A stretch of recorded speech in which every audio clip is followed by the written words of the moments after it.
Баяғыда бір әйел болыпты. Оның екі қызы болыпты. Бірі өте еңбекқор әрі сұлу болса, екінші қызы өте жалқау, көріксіз болыпты. Бірақ әйел жалқау қызын өте жақсы көріпті. Еңбекқор қызы үйдің бар тірлігін істеп, одан қалса көшедегі құдықтың жанында отырып, ұршық иіреді екен. Бір күні қыз ұршық иіріп отырып, саусақтары қанып, ұршығы қанға әбден малынады. Қыз ұршығын жумақ болып құдыққа еңкейе бергенде, ұршығын құдыққа түсіріп алады. Не істерін білмей қыз жылап өгей шешесіне болған оқиғаны келіп айтады. Қатыгез өгей шешесі: «Қалай түсірсең, солай ұршықты алып шық» деп долданады. Қыз не істерін білмей әбден дал болады. Өгей шешесінен қорқып, көзін тарс жұмып, құдықтың ішіне секіріп кетеді. Қанша уақыт өткені белгісіз, көзін ашып қараса, көк шалғынның үстінде жатыр екен. Төбесінде күн жарқырап, айналасы алуан гүлге толы екен. Қыз орнынан тұрып бір соқпақ жолмен жүріп келеді. Бір кезде алдынан іші нанға толы пеш кездеседі. «Нандар бізді пештен шығаршы, әйтпесе біз күйіп кетеміз, әбден пістік» деп өтініш айтады. Қыз нандардың барлығын пештен шығарып алады. Солай жүріп келе жатса, алдынан енді алма ағаштары кез болады. Алма ағаштағы алмалардың көптігі соншалық сынып кетуге тұр екен.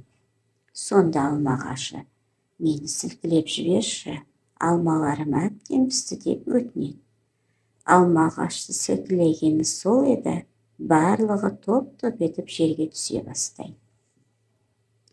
Барлығын бір жерге үйіп, әрі қарай жүрісін жалғастырады. Бір кезде ол бір үйшікті көреді. Жақын келіп қараса, терезе алдында кәрі кемпір отыр екен. Кемпірдің аузындағы апсиған тістерін көріп, қыз қатты қорқып кетеді. Жалма-жан қашпақ болып еді. Кемпір: «Балақай, неден қорқасың? Үйге кіріп, менімен бірге тұр. Үйдегі шаруаны жақсы істесең, өзіңе жақсы болады» дейді. «Тек байқа, маған төсекті дұрыстап сал, жастықтарды әбден ұрып көпсіт, мамы үрпектері аспанға ұшатын болсын. Сол кезде бар әлемге қар жауады» дейді. «Мен бұрқасын қаншайыммын» дейді. Қыздың артынан айқайлап шақырып алады.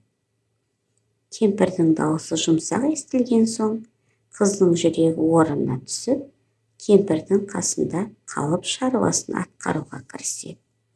Бұрқасын қаншайымның көңілінен шығуға тырысады. Оның астына салынған қос жастықтарын барынша ұрады. Сонда мамықтары қар сияқты айналаға ұшады. Сондықтан да қыз қаншайыммен жақсы тұрады. Қашанда алдында дәмді тағамдар жайнап тұратын болды. Осылай қыз бұрқасын қаншайыммен біраз уақыт бірге тұрады. Күндердің күнінде көңіліне мұң басып, туған үйін сағынады. Бұл жер оған өте қолайлы болғанымен, туған үйіне қайтқысы келеді. Ақыры кемпірге: «Мен үйімді сағындым, мен үйіме кеткім келеді» дейді. Сонда бұрқасын қаншайым: «Маған жақсы қызмет еткенің үшін мен сені өзім шығарып салайын» деп, қызды жетектеп үлкен қақпаның алдына алып келеді. Қақпа ашылады. Қыз қақпаның астынан өткенде жаңбыр алтын болып жауады. Басынан аяғына дейін төгілген алтын тамшылар сол күйінде үстінде жабысып қалады. «Бұл сенің маған адал қызметің үшін» дейді де, құдыққа түскен ұршығын қолына ұстатып, қақпаны жауып алады. Қақпа жабылған кезде қыз жер үстінде өзінің үйінің жанында тұрады. Ол өзінің ауласына кіргенде әтеш айқайлай жөнеледі. Ол сол құдықта қонақтап отыр екен. «Кукарику, кукарику, алтын қызымыз келді дейді. Қыз үйіне кіреді. Бастан аяқ алтынға малынған қызды көрген өгей шешесі мен әпшесі жылы қарсы алады. Қыз оларға бастан кешкенін түгел баяндап береді. Адам сенгісіз мол байлыққа қалай жеткенін естіген өгей шешесі өзінің жалқау көріксіз қызының осындай байлыққа жетуін армандайды. Солай қызын құдықтың жанына жіп иіруге жібереді. Ұршығы қан болу үшін ол өз саусағын әдейі қанатады. Ұршықты суға лақтырып, өзі де қоса секіреді. Ол да жер астына түседі. Сіңлісі айтуы бойынша соқпақ жолмен жүре береді. Соқпақ жол пешке алып келеді. Пештің ішіндегі нандар бізді пештен шығар, әйтпесе күйіп кетеміз, әбден пістік дейді. Бірақ жалқау құс қолымды бұлғағым келмейді дейді де әрі қарай жүріп кетеді.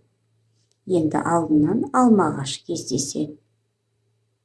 Мені сілкілеп жіберші, алмаларым әбден пісті деп өтінеді. Алмаларың басыма түссе қайтемін деп жауап беріп әрі қарай жүрісін жалғастырады. Бұрқасын Қаншайымның үйіне жақындаған ол мүлдем қорқыныш сезінбейді. Өйткені кемпір туралы сіңлісінен естіп алған болатын. Бірден оған үй қызметшісі болып жалданады. Бірінші күні Бұрқасын Қаншайымның не айтса да соны орындап жұмысын жақсы атқарады. Сонда оның ойы тек кемпірдің алтыны еді. Екінші күні оны жалқаулық баса бастайды. Үшінші күні одан сайын ерінеді. Одан кейінгі күндері тіпті таңертең тұрғысы келмейді. Бұрқасын Қаншайымның жастықтарын қопсытып, көпсіткісі де келмейді. Мамықтарын ұшырып қара жауғызбайтын болады. Бұның бәрі Бұрқасын Қаншайымға ұнамайды. Солай оны жұмыстан босатады. Жалқау құс үстіне алтын жаңбыр жауатын уақыт келді деп қатты қуанады. Қаншайым бұл қызды да қақпаға алып келеді. Қақпадан өткен кезінде қыздың үстіне алтын жауынның орнына май төгіледі. Қаншайым бұл сенің жұмысыңның төлемі дейді де қақпаны жауып алады. Бастан аяқ қара майға шыланған қыз үйіне осылай келеді. Оны көрген әтеш айқайлап елге жар салады. Кукареку, кукареку, киелеш қызымыз келді дейді. Солай жалқау қыз өз жазасын тартады. Қанша жуынса да қара майы оның үстінен өлгенше кетпеген көрінеді.